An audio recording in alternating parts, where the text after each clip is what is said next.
Hey everyone, how's it going? I hope you're doing well. I'm doing well because today we're talking about music and today we're talking about tapes. Now I'm not necessarily a tape collector, but I've got a good collection going so far.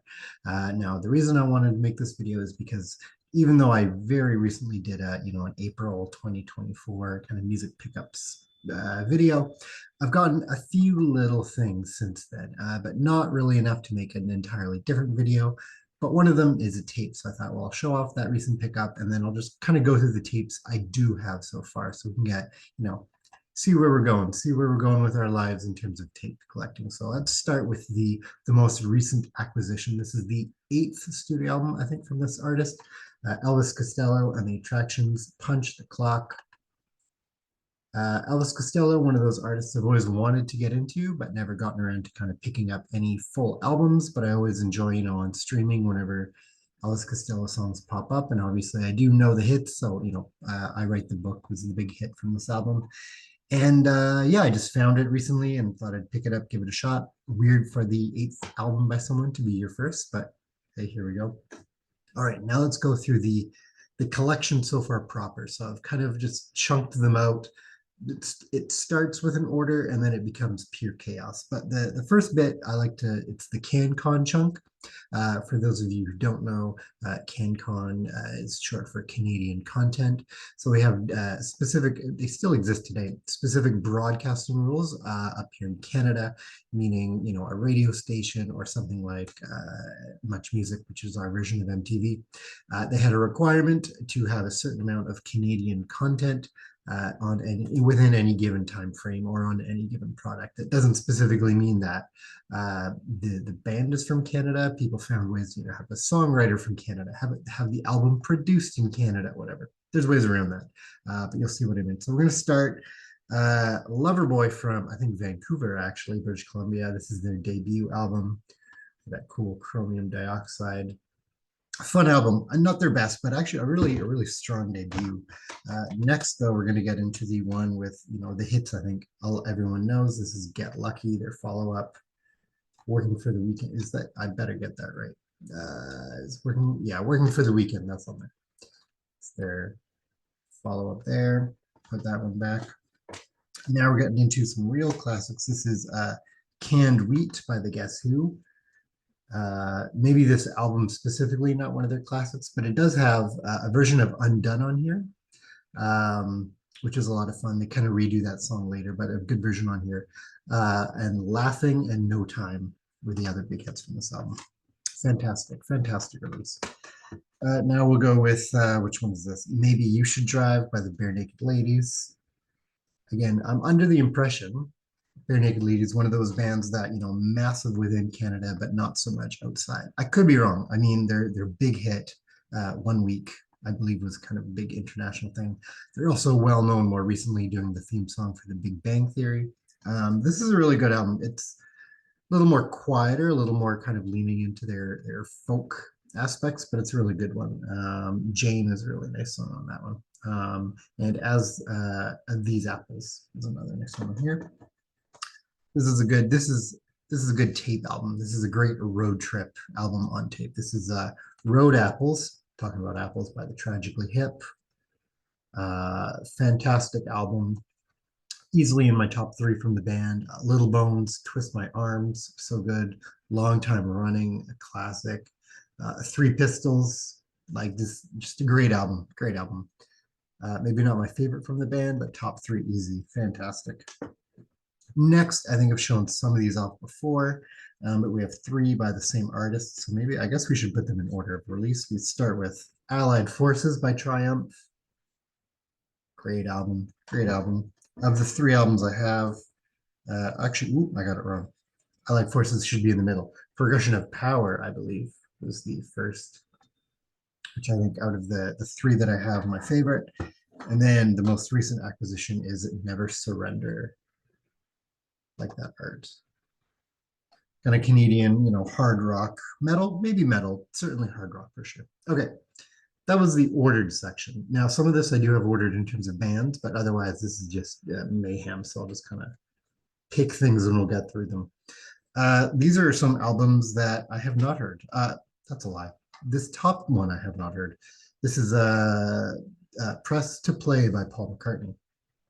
Certainly someone with plenty of solo albums. I've heard Ram. That's the only Paul McCartney solo album I'm familiar with. But I have this on tape. The case has seen much better days, but that's what you get when you get things from a garage sale. The next, which I feel like is the exact same album cover in a way, John Lennon and Yoko Ono, Double Fantasy. I heard this years and years ago. Am I going to listen to it again? Maybe. Probably not on tape, but cool to have. Next up, In Search of the Lost Chord by the Moody Blues. Now, for a lot of people, this is, the start of prog rock. Is it prog rock? Could be, or just art rock, progressive pop, whatever, however you want to label it. Really cool, really laid back, chill, psychedelic pop stuff. Now we'll just take these two because then the next is sort of in a type of order. Point of No Return by Kansas. Again, my favorite Kansas album, potentially easily in my top 3. Fantastic album. Definitely during their prog rock phase, they would also kind of change their career. Another classic, Bruce Springsteen, Born in the USA. I'm not even a massive Springsteen or Born in the USA fan, but somehow I have this album on tape and CD and vinyl, just sort of happened that way. Next, I'll grab The Chunk from favorite band. Let's call them my favorite band. Certainly one of my favorite bands. That's Yes. I have a couple of their albums on tape. I've got Drama. I think a great album. A lot of people say it's not really Yes, but I love it. Machine Messiah is a great track. Tormato by Yes. I'd much rather listen to Drama than Tormato. There we go. I mean, it's got some okay songs. I do like On the Silent Wings of Freedom and Onward. Is lots of nice. Future Times is even pretty good, but for the most part, it's sort of an underrated, but maybe a little rightly so kind of album. And then next up, fantastic Yes album. I really like how this looks on tape. Really cool design on the artwork there. And then rounding it out, released the same year as the Yes album, which is mind-blowing. This is Fragile by Yes, the debut of Rick Wakeman on keyboards. Fantastic. A little more here, and we're winding down. I mean, not quite. Still got another tiny stack, but here we go. This one, these next 3 actually, there was it's like a thrift store, but it was more sort of one of those antique, they mostly sell old cans and farm equipment kind of stuff. But they had like a tape and a vinyl section.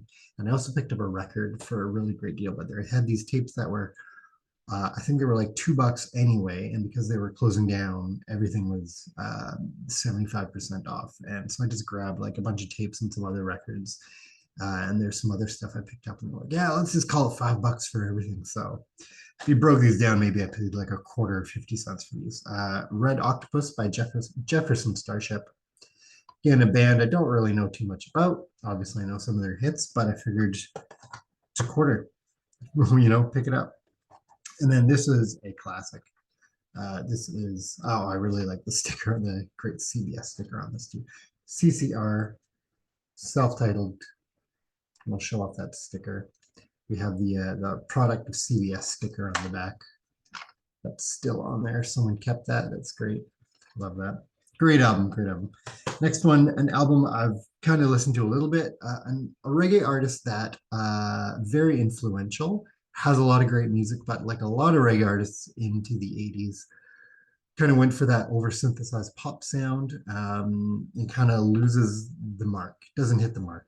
This is Cliffhanger by Jimmy Cliff. It sounds really great, like both the tape actually and the production on the album as a whole, but just the songwriting isn't quite up to Jimmy Cliff's kind of more rootsy standards. Next up, we've got a couple tapes here. There's a timer going off. Don't worry about that. I've got 1, 2, 3, 4, 5, 6, 7 more. Fantastic album, Metal Health, Quiet Riot. Don't need to say too much more, but I'll show it off there. Great album, love this album, it's fantastic. Next, I love this one a lot, but I don't think it gets as much love. It either gets not enough love or too much love. Momentary Lapse of Reason, Pink Floyd. Again, this is an album that I kind of have sought it out in different formats, but I have it on CD and vinyl and now tape. Another great metal album. This is Love at First Sting by Scorpions. Fantastic. Another one of those bands I want to check more of, but great to have this one. This is such a good album, too. Seven the Hard Way by Pat Benatar. You know, I've gotten some of the early works on vinyl, and here we're just full pop. I really like that label though, that bright yellow chrysalis chrome there. Shot up there. This is just full pop, which is still fun, but very different from the two earliest albums. This is a tape I showed off in one of my last haul videos. So if there's someone you really hate in your life and you need them to know, just give them Jive Bunny, the album. It's the same drum beat with classic like rock and roll and kind of like swing era stuff. So if you're like, yeah, I need this person to hear an 8-minute version of, you know, what Choo Choo Chiboogie into, you know, Tutti Frutti and stuff like it's the diagram of like, this is fun. No, I hate this. This is fun. I hate this, but it's fun, but I hate fun. It's the worst and best thing at the same time. Finally, two tapes I actually showed off way back on a Christmas episode I did. If you haven't seen that, it was Christmas albums that don't suck. And these are both really fun. This is a Reggae Christmas by Attic. Again, done in the 80s, I believe, or very late 70s. Does it say real quick? Does it say on the back? No, 80s, early or late 70s. So you have kind of more of that dancehall influence on here, but lots of fun. I like that a lot. This is a long album, but it's so good. A Motown Christmas, and you have every kind of great Motown artist you could ever want on there. But even like, I mean, you can't tell just because how the camera is going to focus and all that, but all that text, that's just little tiny writing of the artist and the song title. So there you have it. That's my humble but growing and burgeoning tape collection. I think my goals are more road trip classics. And these are things I could probably find online if I really wanted to. But, you know, as you know, it's the hunt that we love for collecting. Try and get some of the tapes I had as a kid. Some of those, like, I believe I had some of the Much Dance compilations. What else? Try and get some more Triumph. I feel like Triumph is a great tape band. Just try and go for that. Yeah, I'm trying to think what other tapes I had because obviously I had CDs and stuff. Yeah, it was like one of the Much Dance 90s. I think I had a few 93. Maybe I had like 93 up to 96 or something. Anyway, that'll be a hole we go down. There you go. There's my tapes. Let me know. Let me know about your own tape collecting or what, you know, cool collections you have. And I'll catch you next time. Bye.